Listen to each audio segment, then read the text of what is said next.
have that little person we were when we were born that did have incredible wonder at the natural world and would stop and look at the reflection in a puddle or pick up a leaf or find a favourite stone. And we've had all of that sort of, been told to put it back or it's dirty or don't want it in the house or had our mind focused on other things about who we should be and how we should behave and what we should do. And we get more and more disconnected from our own unique natures.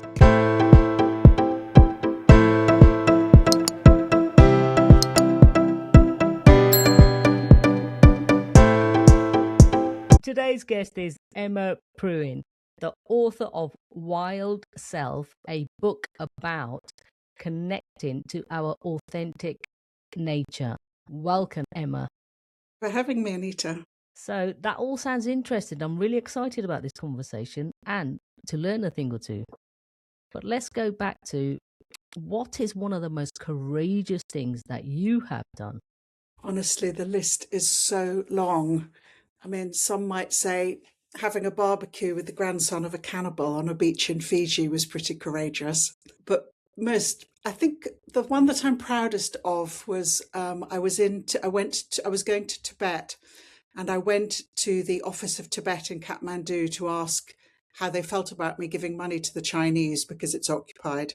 And they said, no, please go in because we'd like you to tell people about Tibet and the situation when you come out. So I agreed to that. And then they said, would you take some letters? And here's the thing I think about courage. Sometimes it's a very close friend to naive, because I said, yeah, sure. And I went in and I started distributing letters, which I came to realize were completely illegal, dissident. And one of the people that I'd given it to was so terrified of the Chinese state that they gave it back to our tour guide and said, we don't want this dissident material. And then we were all questioned and it was very severe. And I mean, the only thing that got me out of it was that I hadn't actually been to Dharamsala yet, where the Dalai Lama lives. And because the letter came from him, I was off the hook. But the poor people that had come into Tibet via Dharamsala were given very, very long questioning. So that's probably the bravest, but also the most foolish. But I felt really happy to have done it. I mean, the thing is, you just don't know, do you?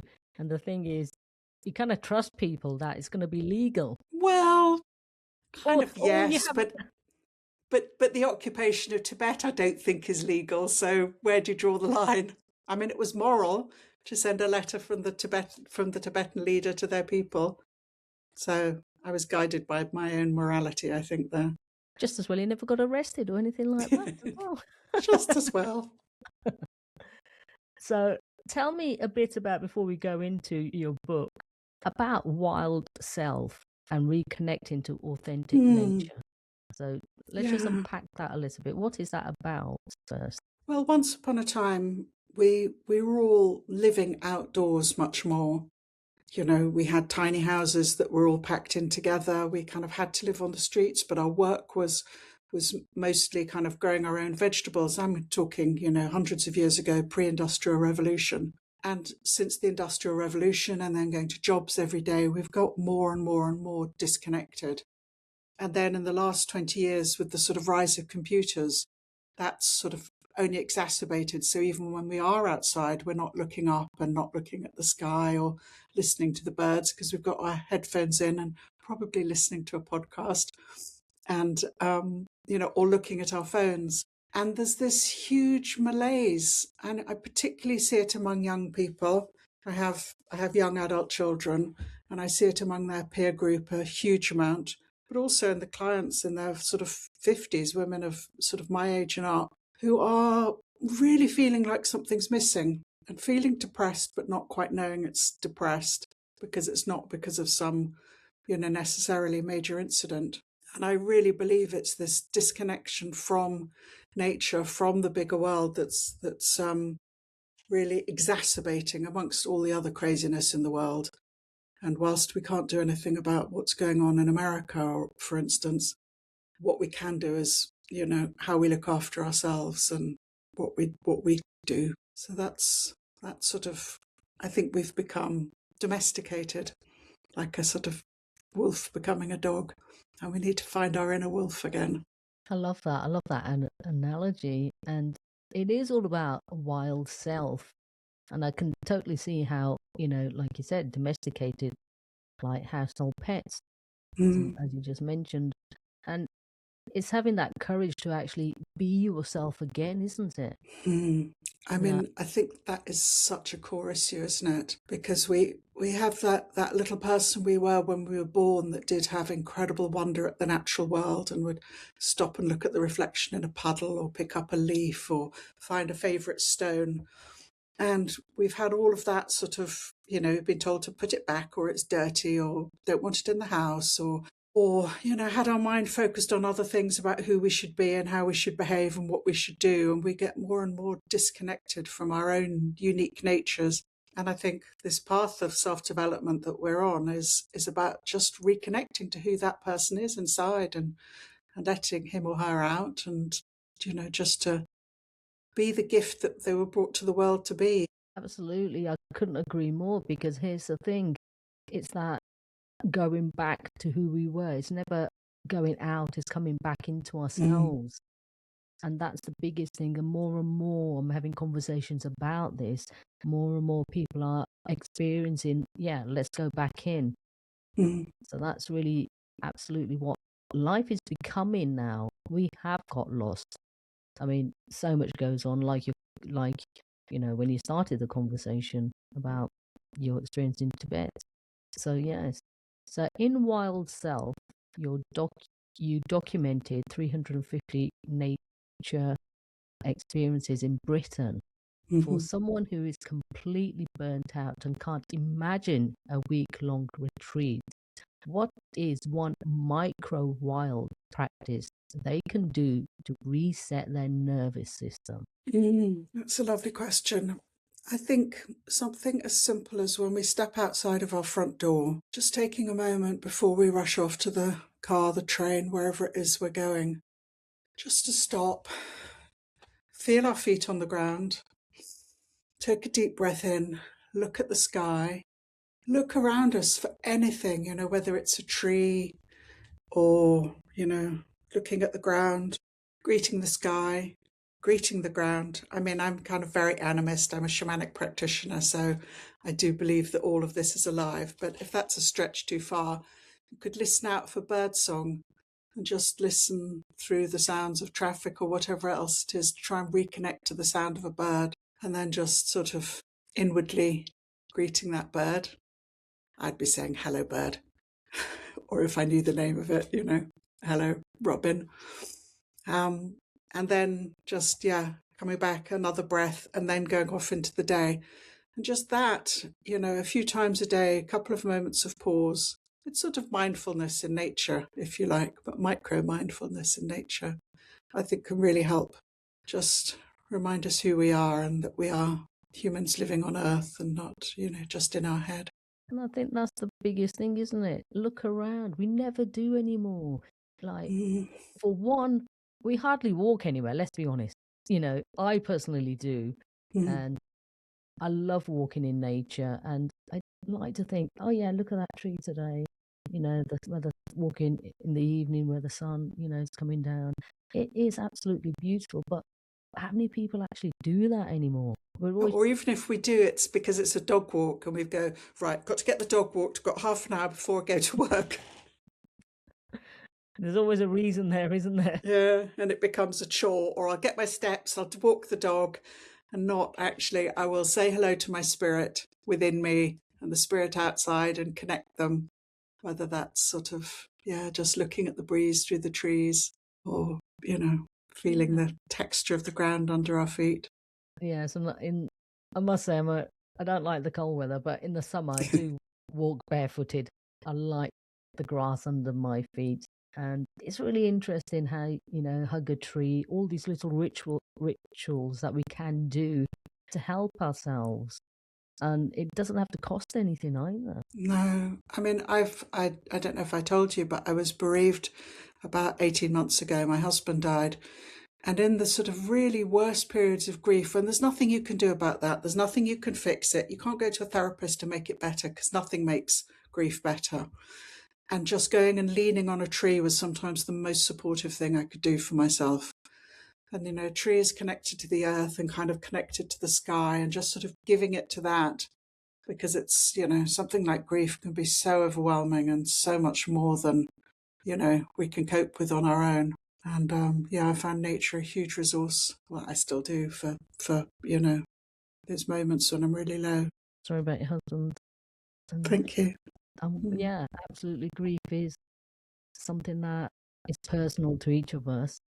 And if we can share how it helped us, maybe somebody else can take something from that.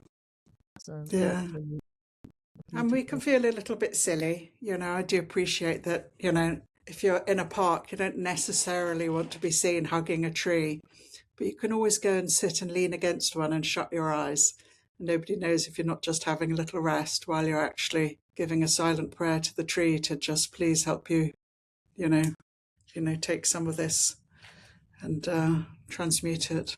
I love that because, yeah, absolutely. Some people probably think, oh, what's that weirdo over there doing? And actually, I think as I grow older, I realise that less and less people give a monkeys about what anybody else is doing, and they're only thinking about whether they look silly. But so I do hug trees with abandon now. But appreciate that. That's kind of a journey, isn't it? I think once we pass about 50, we go, oh, actually, nobody cares. Yeah, everyone's too worried, or everyone's too worried about their own lives or on their phones. Say, let's be honest. You've had a fascinating career pivot from journalism to shamanic healing. That is a big change. Yeah, and via politics. I worked for the Green Party in the middle. So, how can the rituals and natural therapy innovates in your book help women find the courage to follow their own wild roots instead of traditional career paths? Because yours has been a very different path, and now shamanic healing, and now what you're doing with the book as well. I was lucky enough to meet a mentor very early on in my career, an older woman who I had a lot of respect for. And so I said to her, I looked at these older women and thought, oh, I want to be like you. And how do I get from here where I'm, got skin disorders because I'm so stressed at work. I mean, I was working at Marks and Spencer's and absolutely miserable in my very first job out of uni. And she sort of just nudged me in a few directions, which started me off. So my kind of advice is always to just do something. So my sort of some of the younger people I know that live in London go off and do a sound bath together. And they say, it's just lovely after a day at work to be sort of tucked up in this big church. And, this lovely lady, she gives you a pillow and she tucks you up and then she does lovely sound bath. And, something like that, which is really nurturing and lovely, that just then gives you the courage, because it's a little bit odd, a sound bath, but not too weird. And then you do that. And then when you notice the benefits, you go, actually, I feel so much more relaxed and less stressed doing that. I might do something else. Or, oh, she's doing something outside at the weekend in a park. Let's go and do that. And, so I think anything that you feel comfortable with to sort of start you off, and then you'll find your own direction. We all have our own special interests, gifts, skills, talents. And so there's, a different route for all of us. But yeah, because like here's the thing, right? Having someone tuck you up, in a sound bath sounds absolutely fantastic. And many people wouldn't do something like that to relax or find things that this day and age, and a lot of people tend to want alternative things. They'll reach for a glass of probably wine or other things to relax them. But if you can go somewhere which would actually help the inside, this is again coming from the inside instead of external temporary fixes, is what I'm trying to say here. Yeah, exactly. And I'm not, I'm as fond of a glass of wine. My retreat centre's in southwest France near Bordeaux. I mean, it'd be practically illegal not to drink wine out there. And that's lovely. But it's that difference, isn't it, between doing it because we're just so knocked out from our day and we want to sort of really just bludgeon ourselves into relaxation, but as opposed to sort of having a glass of wine with friends on a Sunday lunch or something. But yeah, absolutely. Anything we can do to sort of settle our nervous systems, to sort of, as you say, relax ourselves from the inside out, is going to have so much more benefit, and for our long term health as well. I'm not a great expert on sound, but although I recommend lots of sound healers in the book, so people can go there. They're all over the country. They're in church halls, from Swansea to, the north of Scotland. You can find one somewhere, and it's just such a lovely thing to do. To feel, and there's all kinds of science on the vibration of sound and what it does to your cells and your body. And absolutely, it's like finding that inner peace, or that finding that core within you and reconnecting. So that's really absolutely beautiful. Yeah, because there's those moments that we can give ourselves some space or a pause, or that's the time when we get our sort of intuitive downloads, or suddenly have the brilliant idea, or come to that decision that's been really we've been struggling with, and like, should I stay with this person or not, or all those kind of issues, or should I move job, or it's in the moments of peace that we can get in touch with our own intuition, our own wisdom, our own knowing, and hear ourselves, if you like. So I think that's the sort of key to reconnecting with ourselves, is being able to give ourselves the moments and time to listen, whether that's through meditation or leaning against a tree with our eyes shut in the park. Absolutely, because life is so busy and so noisy. So having that moment actually to slow down. I'm always telling my clients, slow down. You don't need to go 100 miles an hour. Slow down. Actually, can you hear yourself? Mm, That's when the answers come. And like you've just yeah. said, absolutely, that's when the answers come. I had a lovely story from a lady in Brighton called the Karma Coach. She was sitting at her desk one day and she had a whole list of things to do. She had a newsletter to write and all of this. And she just got this sort of intuitive flash that she should just go out for a walk on the beach. And she really struggled with it because, she's hardworking and she knew she had to do all this work. But anyway, she listened to her intuition. She went out for a walk on the beach. She bumped into somebody. They had a chat, somebody that she knew. They had a chat. It developed into sort of such an amazing work benefit. It sorted out some of the things on her list that she needed to find out about and do. And it was just always I've always remembered her telling me that we think we think that to get our to-do list done, we have to sit at our desk all day. But I really do believe that getting out for 10 minutes can actually, get some of it done more quickly. And it's that connection again, sounding out, speaking it out. Mm. Yeah. Some of the experiences in your book, like sweat lodges or totem dragon training, sounds quite intense. What do you say to the women who is curious but terrified of stepping outside of their comfort zone? Mm. There's it's a big step, and I get it, and it does sound weird. But actually, I've always found whenever I've turned up at a group like that, that the the level of kind of emotional honesty and realness from the people that are there makes kind of connections better, heart connections, real connections. And rather than being frightening, I find it actually nowadays sort of almost more settling than walking into a huge party full of people I don't know.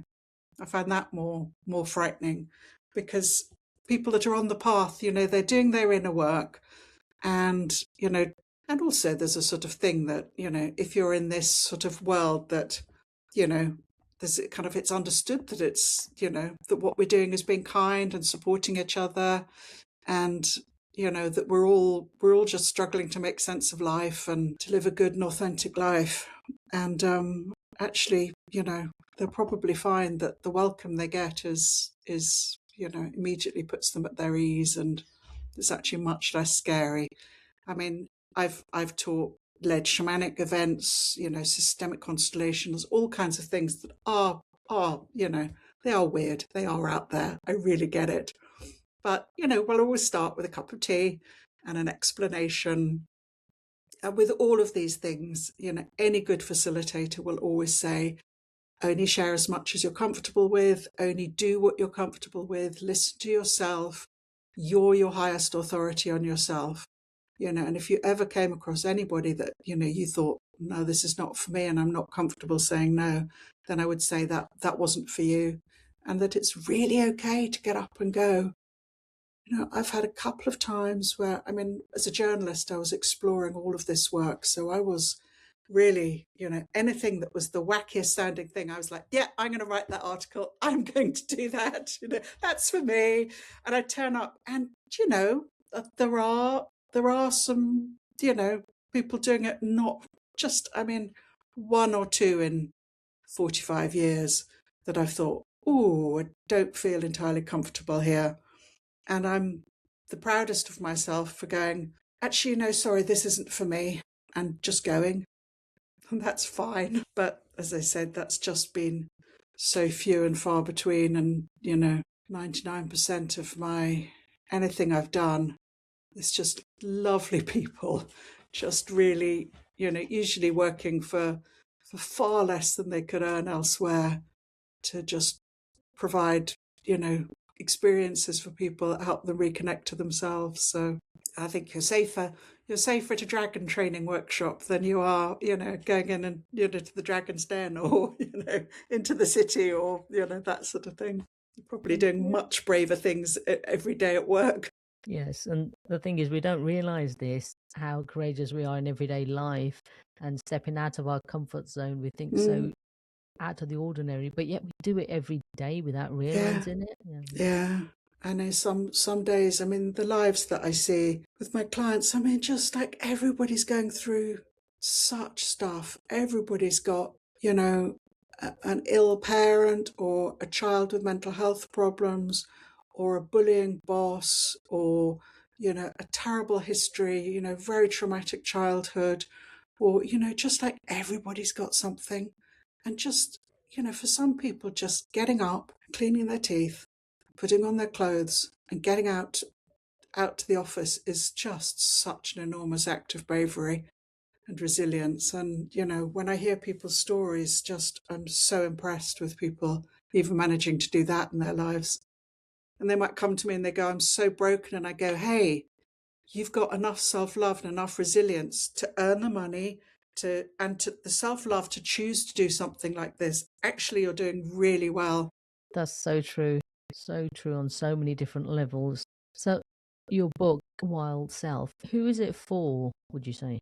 Yeah, it changed. I started to think, when I first started it, I was really, I've often worked around, just in voluntary work things. I've worked around children and young people. I worked for a children's health charity years ago. I was the families and children's spokesperson for the Green Party. I really worry about our young people. And so that was I suppose that's the thing that I most wanted to do it for, the kids of 22, 23, that, they're bright, they're intelligent, they're lovely, and they're too anxious to leave their bedroom, and they're dropping out of university, or they're having suicidal thoughts and really struggling to cope. Those are the people I most want to help. But really, I think there's something in there for everyone. And, I'm not even starting on all the men that are struggling, that could, really benefit from a men's group, and a bit of rewilding themselves. Because I think possibly even more than women, the men are, really struggling from being over domesticated. And, they need a bit of being out with their shirts off and chopping, logs with axes, and hunting a few, wrestling a few birds to the ground and bringing them home for dinner and that kind of thing, rather than stopping off at the supermarket on the way home. Yes, and I love that. It's so true. At the moment, right, I'm speaking to a lot more men that are doing men's groups, but that's not enough. As women, we have so many groups we can turn to. We've got our friends. Men are not so inclined to have a chat, with their mates, or if they are, they're going down the pub for a pint. Yeah. All manly, like Yeah. whatever that version for yourselves is. So yes, definitely. But I see that too. I mean, when I worked with my husband, we did self-development workshops, and he was very blokey, and women would come to him and say, "Oh, I think my husband might be willing to see you," as opposed to somebody else. And so we did. I think we got more than most on our workshops, but still, it was sort of maximum 40%. And that's more than I've seen. I'm 40% men to 60% women, and I think that's more than I've seen anywhere. I mean, I've had a retreat centre, and so I've seen years, 12 years of people bringing groups, and very often it's all women, and it's such a shame. And when there is one guy, you're kind of like, oh, he's going to be all kind of on his own with all these women. So I'd love to see more guys doing this stuff. I really would. Yes, definitely. And tell me more about your retreats. Oh, so yes, with my husband, I bought a house in southwest France. It was after I was running for the Green Party for the European elections. Obviously, post Brexit, we're not in Europe, so that job would not have gone very far anyway. Back in I don't know, 2009, I've been working for the Greens, helping elect a Green candidate in Brighton, and then I got asked if I'd like to stand or like to run for standing for the Europeans, and I was very excited and really keen to go off to Brussels and be an MEP. But I got selected, but I didn't get to the top, so I won't go into the whole electoral system in the EU. But it meant that only one of us got elected, and it wasn't me. And I was so disappointed. I kind of wanted a consolation prize. And I thought, I was sort of mentally, I'd moved abroad. I was already in Brussels and Strasbourg. And so I was like, well, let's go on holiday to France anyway and have a little look and just, and of course, I was thinking maybe we'd buy ourselves a tumble down shack and put a couple of tents in it and, and just have a water pipe for our summer holidays. And then when I saw the price of houses in southwest France, then I just got really carried away. I was like, oh my goodness, there's this huge building and we could turn this into a group room. This is 100 square meters. This could be a yoga studio, and we could build a swimming pool here. And then one thing led to another. Again, friends go, you're so brave, Emma. And the rest of my family kind of go, brave, foolhardy. Yeah, so because Matthew was running workshops and retreats himself, and I thought, well, that'd be lovely. He can lead them here, so he doesn't have to fly off somewhere else. We can, be together every evening, which I wanted. So yeah, that's how it started. We did the work. Of course, it was classic grand designs. We ran out of money. We looked at it all and thought, what have we done? And had to borrow to quite a lot to finish it all. But yeah, it's been a lovely resource. We have retreats from about April to October, and I just have the most wonderful people turning up, facilitators and their guests. So different people come and lead retreats with us, and with me now. And yeah, it's a lovely thing, and I get to run my own there as well. So I don't have to worry about finding a good venue because I just have one that's just how I like it. And like in the south of France, Yeah. Why not? Yeah, down near Bordeaux. Wow, lovely. Yeah. And that's an example of being your wild self, hey? Yeah, exactly. I think I've just I'm quite stubborn, and if I'm doing something I hate, I don't want to do this. And of course, sensible people will go, well, you've got to pay the mortgage, or you've got to do this. But there's this bit of me that's just so visceral. I think because when I worked at Marks and Spencer's, I got ill, and I was like going into work, being sick, being sent home, being absolutely fine, calling my friends, going out for lunch, going in the next day, being sick, and it was absolute reaction to that. And so I know that for other people, I'm sure it does make other people ill, but then maybe their symptoms are more just stress related, or they develop IBS but they don't connect it to the job they hate or whatever. So I just know things, just like, I'm not going to do it. If I hate something not making me happy, I'm just like, no, not doing this anymore. Just, yeah.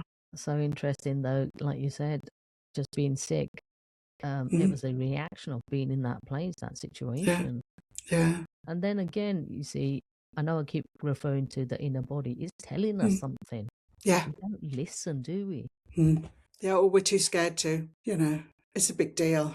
I got this good job, and then I'd, bought a place because we could back then, and, I had a mortgage, and it is really scary, but I had to do something. My mum helped me. She was like, okay, how about, you know, she said, I'll pay your mortgage. And I had this plan for a business. She said, I'll pay your mortgage, and then everything you earn, you pay back to me. And then we can balance it out over the years, which she did. So, I was lucky to, that my mum could do that. And I really appreciate it's not for everybody. And I'm incredibly lucky and privileged that I am, I did have that, safety net there that, I could do that. And my heart goes out to people that are trapped in situations. But I do think that, like a lot of the work I do now started as a hobby. And, so I started years ago. I worked for an organisation called More to Life, and I trained in their self-esteem enhancement training, and then learned to run this course that was just 6 evenings over 6 weeks. So I started doing that, and that was just, it wasn't making me much money. It was a complete sideline. But I learned sort of facilitation skills doing that. And that has then been able to become my career, later when we developed the retreat centre. I sort of could slip into running those retreats really easily. That's another route through sometimes. Yeah, it's from our own experiences, isn't it? What are we able to offer as well? Yeah, exactly. Just tell me, I will ask you again, but just tell me, where can the listeners get the book? And it's for pre-order at the moment, I believe. Yeah, so it's on Amazon for pre-order. So yeah, put in Wild Self, and it'll of course give you 50 other options other than that. If you put Wild Self in my name, it narrows it down to about 10 and you can find it. And it's published by Wild Things Publishing, so it's on their site. Wild Things Publishing do all the wild swimming books. I don't know if you've come across them. They're really lovely too. So from them too, directly, if you don't want to give the money to Amazon, which I appreciate. It's not for everyone. And then it's out in the shops from the 1st of May. Okay, and the links will be in the show notes, listeners, so please do go ahead, pre-order it. It sounds like a fantastic book, and the growth book as well. Really get into the core of who you are. So yes. Yeah. And if it's not for you, maybe it's for your niece or nephew. Yes, absolutely. And the more we help the children, future generations, the better. I think they'll have a better chance of understanding who they are without all the noise that goes on currently. So what is one of the most important lessons you've learned over your life so far? Because let's face it, you've probably learned thousands.